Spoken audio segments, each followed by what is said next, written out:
everybody, and welcome back to Journal Club.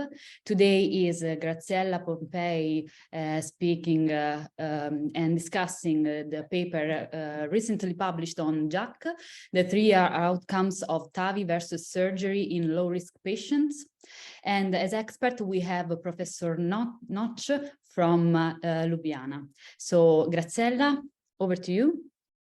Thank you, Rossella, for your presentation. Good afternoon to all. And today, this is a great pleasure for me to discuss about this interesting paper with Professor Notch from Ljubljana, one of my mentors during my residency. For the last year, for example, we made lots of meetings discussing about interesting topics on the field of interventional cardiology. But now you can see my screen, right? Can you hear me? Yes, we can see. Okay. So I'm ready to start. So today we are talking about the 3-year outcomes after transcatheter or surgical aortic valve replacement in low-risk patients with aortic stenosis. Okay. First of all, we can say that most of encouraging data on TAVR strategy comes from the patients at an increased risk for surgery, as you can see. And also, lots of data in low-risk patients are encouraging, are good. Up to 2 years follow-up, there is a lack of intermediate and longer-term data. So, clear difference between TAVR and surgery have been demonstrated regarding the recovery time, the ease of coronary access, paravalvular regurgitation, structural valve deterioration, hemodynamics, and the need for a new pacemaker implantation. Can go, okay. The Evolute low-risk trial is a multinational prospective randomized study comparing the safety and effectiveness of TAVR with a self-expanding and supraannular bioprosthesis to surgery in patients with severe aortic valve stenosis.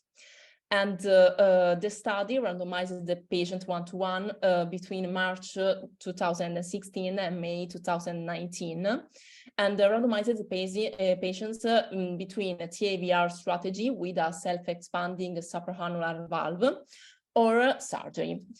In case of surgery, the choice of the valve was at the discretion of the operator, but mechanical valves were not permitted. Patients are being followed for 10 years. And eligible patients had aortic valve stenosis with 3-leaflet aortic valve morphology and a low predicted risk of death, lower than 3% from surgery. I can go. Okay.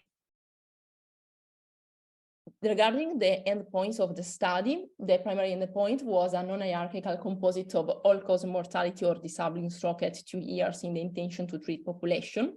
And the pre-specified endpoints reported in this analysis include the 3-year incidences of all-cause mortality and disabling stroke, as well as valve performance as determined by Doppler echocardiographic assessment, the quality of life as assessed by Kansas City Cardiomyopathy Questionnaire and New York Heart Association Functional Class. And finally, the 3-year safety events, including the new permanent pacemaker implantation, prosthetic valve endocarditis, prosthetic valve thrombosis, and aortic valve rehospitalization. The post-hoc analysis at 3 years included the composite of all-cause mortality, disabling stroke, and aortic valve hospitalization, the severity of prosthesis patients mismatch using a valve academic research consortium 3 criteria, and the impact of paravalvular regurgitation or permanent pacemaker implantation at 30 days on the mid-term clinical outcomes. Regarding the results, an aortic valve replacement was attempted in 1,414 patients, of whom in 730 cases, patients underwent TAVR strategy, and 684 patients underwent surgery. Between the year 1 and 3, 20 patients exited the study in the TAVR group, and 28 patients exited the study in the surgery group. At 3 years, data were available in 704 patients in the TAVR group and in 624 patients in the surgery group. As you can see, the baseline characteristics were broadly similar in the 2 groups. The mean age at the treatment time was 74 years, and 35% of patients were women. The STS-PROM score was 2% in the TAVR group and 1.9% in the surgery group. And the median duration of follow-up was 48 months in both groups. Okay, regarding the primary endpoint of all-cause mortality or disabling strokes of the present analysis at 3 years was 7.4% in the TAVR group and 10.4% in the surgery group. As you can see in the central illustration of the study, the difference in Kaplan-Meier rates for TAVR versus surgery remained broadly consistent over time regarding the endpoint of all-cause mortality or disabling strokes. And all-cause mortality at 3 years was lower in TAVR group, and the disabling stroke on the right side, you can see it was lower in the TAVR group, 2.3% versus 3.4%. The rates of myocardial infarction were low in both groups, and the patient underwent TAVR strategy at a lower incidence of atrial fibrillation, while the need of a permanent pacemaker implantation was higher in the TAVR group. The composite endpoint of all-cause mortality, disabling stroke, or aortic valve rehospitalization was lower in the TAVR group. We have 13% versus 16.8% in the surgery group. And as you can see, when there was no difference between demographic groups, subgroups, at another analysis made for this study, as you can see in this table. And at an analysis landmarked that 30 days, TAVR patients who entered the study with a permanent pacemaker had a higher rate of all-cause mortality at 3 years than patients who received a new permanent pacemaker implantation within the 30 days of the implant of the valve, or those without a permanent pacemaker within 30 days. Regarding the needs of reintervention after aortic valve replacement, the rates of reintervention were broadly similar between the 2 groups, and 9 patients underwent another implantation, another valve replacement during the follow-up. As you can see, 5 cases in the surgery group and 4 in the TAVR group. And almost all the patients underwent a surgical aortic valve replacement. But in the surgery group, only 1 patient underwent valve-in-valve transcatheter aortic valve replacement. Regarding the echocardiographic findings, you can see that the patient in the TAVR group had at 3 years a lower aortic gradient and a larger effective orifice area. the rates of moderate or higher prosthesis patients mismatch was higher in the surgery group. We have 10% in the TAVR group versus 25% in the surgery groups. The difference in mild paravalvular regurgitation, as you can see, was significantly higher in the TAVR group. And regarding the moderate or higher paravalvular regurgitation, there was no difference between the two groups at 3 years.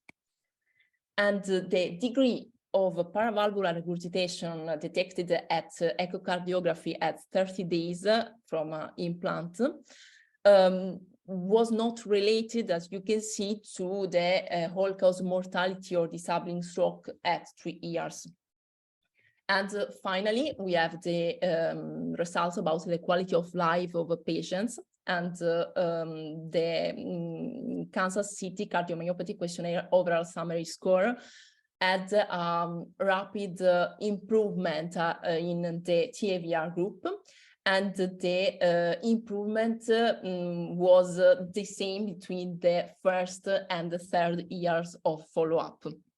So we can say that the main findings of the study are that at 3 years, low-risk patients who received the TAVR with a self-expanding supraannular valve had a lower rate of death or disabling stroke compared to surgery strategy. And during the first 3 years, the absolute difference in the primary outcome remained broadly consistent. And at 3 years, there was no difference in moderate or greater paravalvular regurgitation for patients who had TAVR compared to surgery. And in conclusion, while differences in mild paravalvular regurgitation remained significant, this finding at 30 days was not associated or related with an increased incidence of mortality or disabling stroke at 3 years. This study, of course, has some limitation because while these 3 years data are restoring, longer-term data for low-risk patients are needed, of course, and patients enrolled in this study will be followed for a total of 10 years. And second, this study did not evaluate the ability to engage the coronary arteries after a TAVR strategy. And recent studies had shown that the supraannular nature of the evolute valve may make coronary reaccess more difficult. So in conclusion, we can say that at 3 years, low surgical risk patients who underwent TAVR strategy with a self-expanding supraannular bioprosthesis had durable benefits with regards to all-cause mortality and disabling stroke compared to surgical aortic valve replacement. Thank you. Thank you, Graziella. Very nice presentation. So if may ask you, Professor Notch, we would like to know what are your thoughts about this paper. First of all, Graziella, congratulations for excellent presentation. I mean, you did very well. You actually exposed the most important parts of the study, which I think it's very important and very reassuring, as you pointed out, in particular, you know, for us who are using majority of the evolute valves. Yes, as we discussed already, I think if you take younger patients, which are usually low risk, then of course you have to think in the long run. You have to think about the lifelong strategy for the valve, and maybe this would be also a topic to discuss. But I will stop at this point now and let you guys discuss, and we keep going. Okay. So we can come back and discuss about the rate of the need of intervention, for example, in the patients, in the 2 groups patients, and we can open a discussion about it, for example, if you prefer. So if I can ask I have a lot of questions about this paper. First of all, I want to tell to everybody that if somebody has some question, can either write it on the chat or ask them live. So my first question is, given the rate of patient prosthesis mismatch and the choice of a supraannular valve, do you believe that there is a bias in this paper? That do you think that this data can be translated to the overall population, or we can stuck with this type of patient? Professor Notch, sorry. No, I think this is the feature of the Evolut valve is supraannular, which means the effective orifice area is larger, the gradients are smaller, which of course adds to the long-term durability. And it may well be that this better hemodynamic also after 3 years will result in less valve degeneration after maybe 10 years, which is, you know, the follow-up. So I think it's a good news for Evolut. And another interesting finding, at least for me, is, you know, the issue of moderate and mild aortic regurgitation, because, you know, we always, you know, when we put the Evolut, we always look at that and okay, do we post-dilate, etc., etc. But it appears that this is really not associated so much with worse outcome, at least at 3 years, which is very interesting for me and also reassuring, because when I started Evolut, I was also crazy about the post-dilatation and really to keep minimal AR. But then actually when you follow the patient, you see that, you know, they are doing quite well also with moderate AR, which is becoming smaller and smaller. And now for a long time, my strategy is that I post-dilate if I don't have if I have a constrained valve. If the valve is well expanded, and if there's still mild to moderate AR, I would leave it, and usually by the time when they are discharged from the hospital, it's already mild. And the data, Graziella, you nicely presented about the ER are very reassuring and supportive for this strategy. This was interesting part for me. Ross, Sorry. If I may add another following question that is very related to what you said right now. So when we will have the need for an intravalvular TAVI, so do you believe that the same results will remain as the same hemodynamics, the same following, I don't know, valvular less valvular reduction in valvular degeneration, or these data are only for Evolut?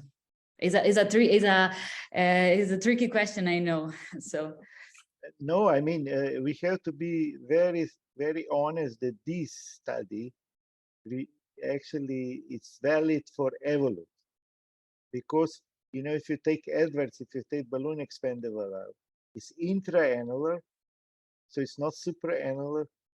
The effective orifice area is smaller, the gradients are larger, and there might be more long-term structural valve degeneration.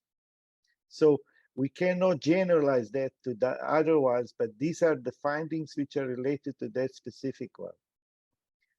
And, you know, for lifelong management, for example, of course, these are being low risk does not mean that you are also young, because we have some patients who are very low risk, but they're older. And the average age of this patient is 74, as Graziella pointed out. But if we move, let's say, to 65, you know, then you know that this patient will need probably at least 2 valves lifelong, maybe even 3. So, for example, my strategy for these patients would be, because I'm considering, okay, you know, 10 years, maybe, you know, 6 to 10 years, 1 valve, and then another 6 to 10 years, 1 valve, and when you're 85 or close to 90, you know, you'll be okay, you know, I guess. So for a patient of 65, I would probably start if there is no hostile environment based on CT with Edwards valve. Why? Because at 75, he will need another valve. And then I think it's much easier if we go TAVI in TAVI strategy to put Evolut in Edwards than vice versa, even though you can also do it, because you're entering all the issues with neoskirt and sinus sequestration, etc., which we may discuss later on. So this study, as I said, is reassuring, but should be only one part of the puzzle when you're selecting the valves, in particular for young patients. Thank you very much. So I don't know if anybody else has questions. Otherwise, I can carry on. So my other question is, which is about the complication of TAVI. You know that some TAVI has a paravalvular regurgitation, some others has pacemaker implantation, some other degeneration, which coronary access, which is the aspect that you take in consideration of most, and will take in consideration the most when you approaching young patient and low-risk patients. Because, for example, as Graziella pointed out, one point is that the coronary reaccess, which with Evolut is really tricky. So which believe that will be in the future the best parameter that we have to consider the most, and in what way and how can the valves be better in? I don't know if I explain. Yes, yes, these are very relevant issues for sure. So, but let's go step by step. First of all, and let's take first Evolut, which is, the topic of our study, which we are discussing. So regarding coronary access, of course, the valve has higher frame, and at least theoretically, the coronary access is, more difficult. But I would like to point out that if you use commissural alignment, which means that when you go in, the small connector on the handle should point 3 o'clock, then it's very likely that, and if you go cusp overlap view and the hub is pointing toward you, then it's very likely that you will have commissural alignment, which means that the commissures, which are higher for Evolut, will not be in front of the coronaries, because the issue of the coronary access becomes difficult, not because of the strut, because we can get through the strut anyhow, that's not a problem. But it becomes a problem if you have commissure in front of your coronary, then you cannot get it. So first of all, use commissure alignment if you use Evolut. Second, when you do recoronary geography, I usually don't have a problem because, and I can tell you what I do usually.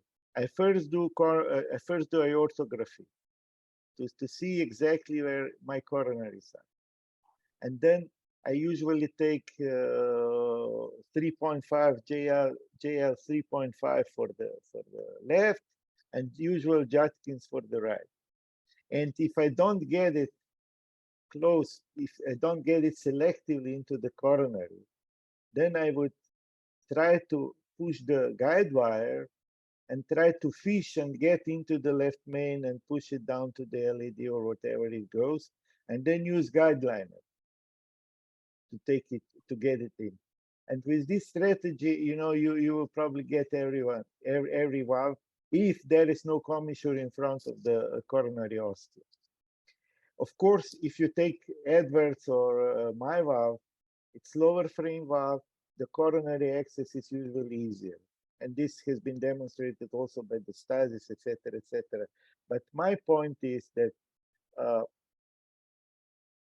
coronary geography, it's not such a problem, even if you have evolute, if you use commissural alignment, and if you are skilled, if you know how to do it.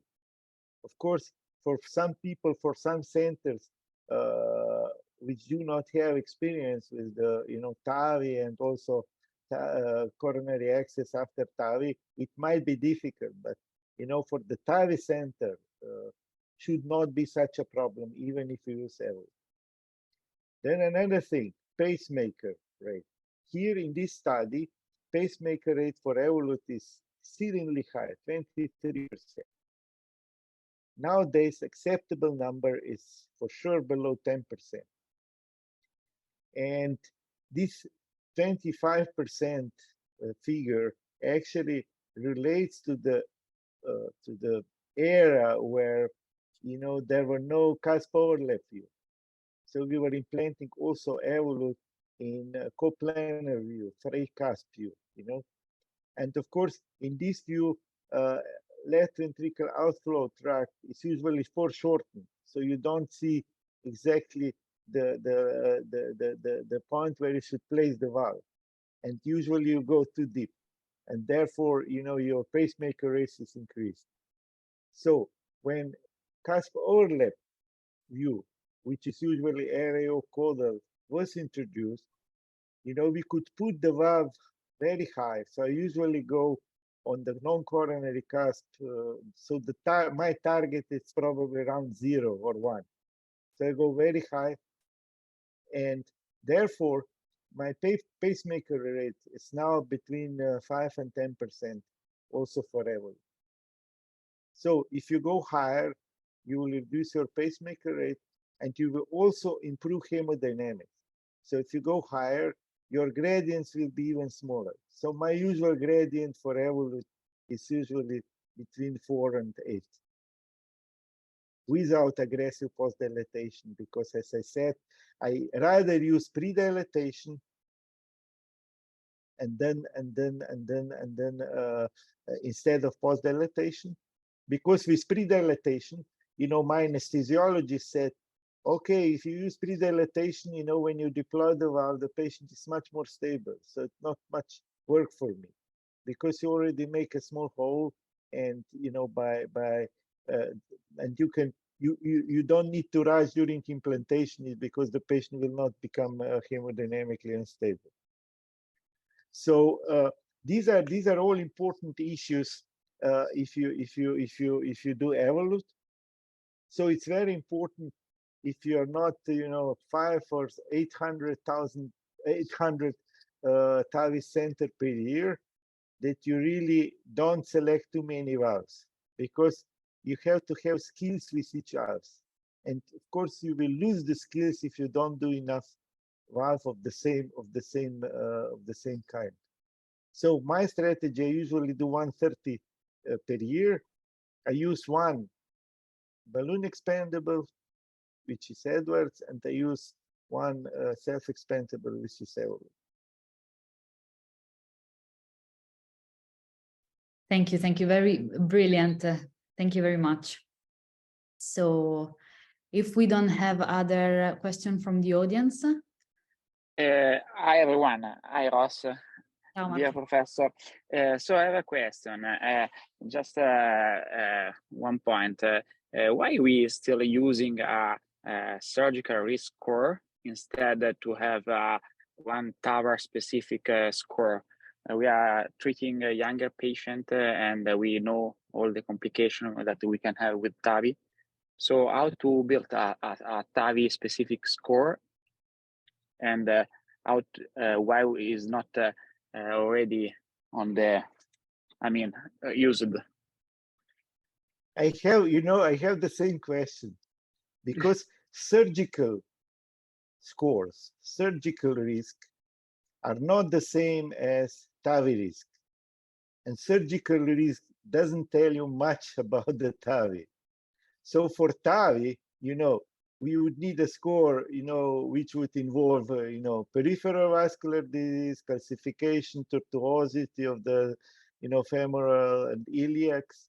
We would need a score who would show, who would implement, sinotubular junction calcification, then annular calcification, LVO2 calcification, bicuspid, horizontal aorta, coronary access, or better yet, the position of coronaries and the danger of occlusion, etc., etc. I fully agree with you that surgical score doesn't tell much or doesn't tell anything to the TAVI operator how complicated your TAVI procedure must be. So it's a very good point. And I'm wondering, I have the same question all the time. How come, so many randomized trials, so many patients have been done, and yet we don't have a score which would estimate realistically for each, for balloon expandable and self-expandable valve, what are the risks of intervention?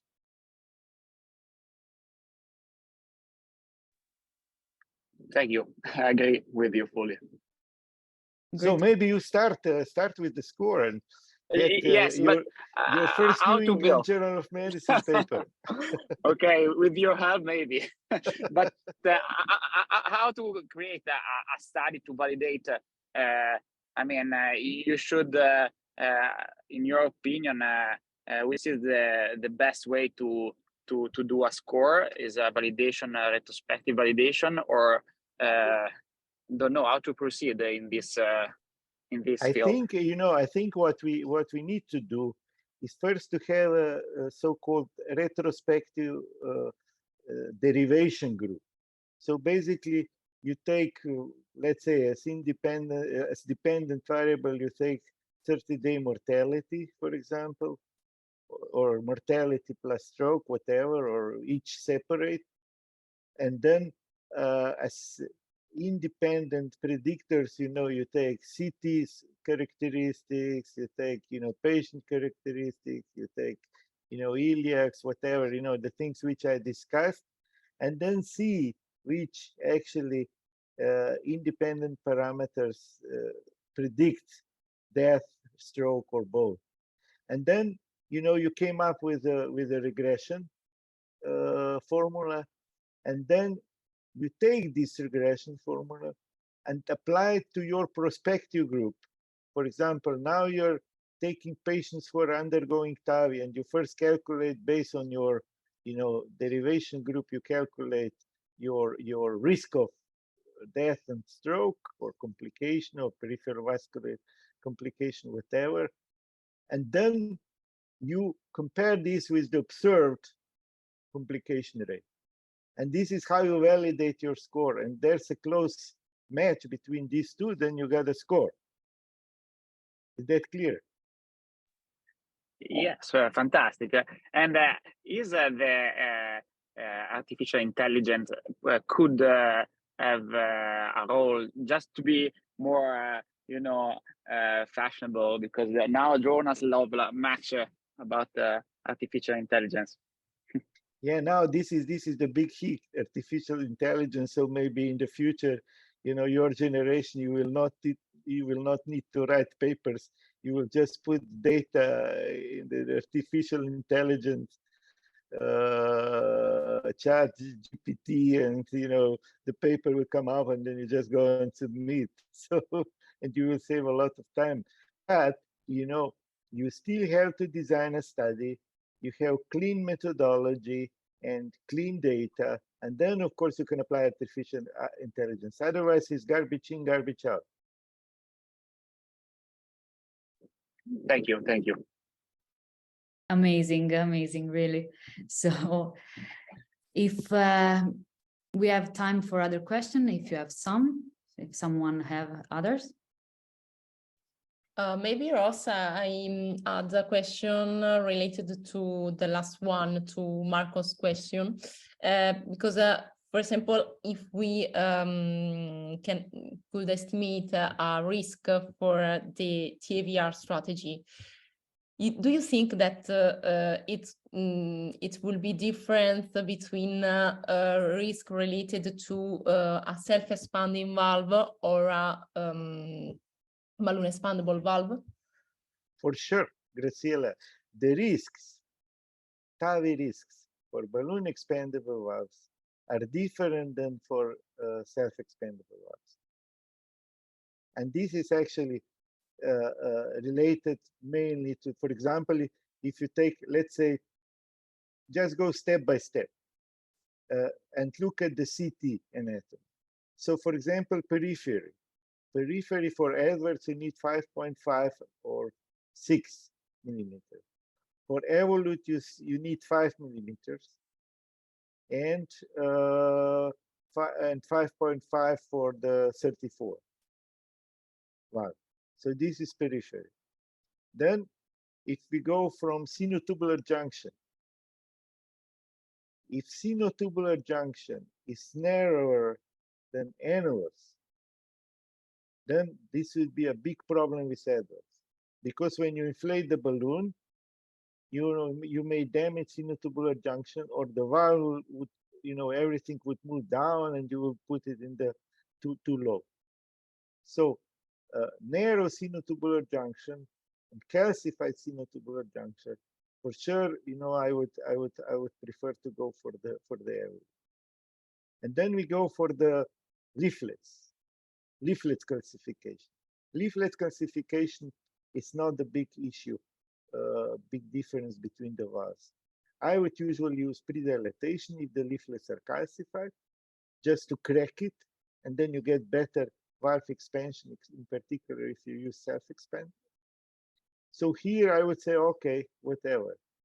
But if we go down then to the annulus, then annular calcification, LV2 calcification, in my strategy would strongly favor self-expandable valve. So basically, I'm not using balloon expandable valve if I have annular and LV2 calcification. And then, we missed one point, which is sinus of Valsalva. If you have narrow sinus of Valsalva, which is, and high coronaries, then I will go with Edwards. If you have tubular aorta, so narrow sinus of Valsalva and enough space and high coronaries, then probably would be better to go with evolute. But these are the things which you consider when you select the valves. It's not like okay, today is Monday, I'm doing Edwards, then Thursday it's Thursday only evolute. This is completely crazy. You have to select the valve according to the CT anatomy and consider the facts which I told you. And of course, also according to the patient, and this is going back to what we discussed before. If the patient is 85 years, probably doesn't matter. He will need only one valve. And I would usually go with evolute because it's bigger area, lower gradients, and less aggressive valve. Self-expandable valve is less aggressive because it nicely expands by itself. And if you fully expand, you don't need to predilate. I don't predilate. If the patient is younger, 65, as I said, then if it fits to Edwards, I would put Edwards, because I say maybe in 10 years, maybe he will need another valve. And in this case, it would be easier to put an evolute into the first Edward. And then I might survive the patient till the point that he will not need a surgery. So these are all the issues you have to take into account. And of course, coronary access, if the patient is younger, then as I said, coronary access, it's easier with Edwards. And you have to take into account the fact that he may not present with acute MI to the TAVI center, but maybe to a very small cath lab without skills for how to engage the coronary if the TAVI is in place, Mm-hmm. So these are all the issues you have to pay attention. Thank you. So I think that we are close to the end. So thank you very much, Professor Notch, for all your insight, and this brilliant discussion was was amazing. So thank you very much to all of you to joining our journal club. We'll see you in 2 weeks. Great, guys. Thank you so much for your kind invitation. Big pleasure. I enjoyed it, and looking forward, maybe in the future we meet again. Thanks so much. Thank you. Thank you again. Bye. Thank you. Bye. Bye. Thank you. Bye-bye.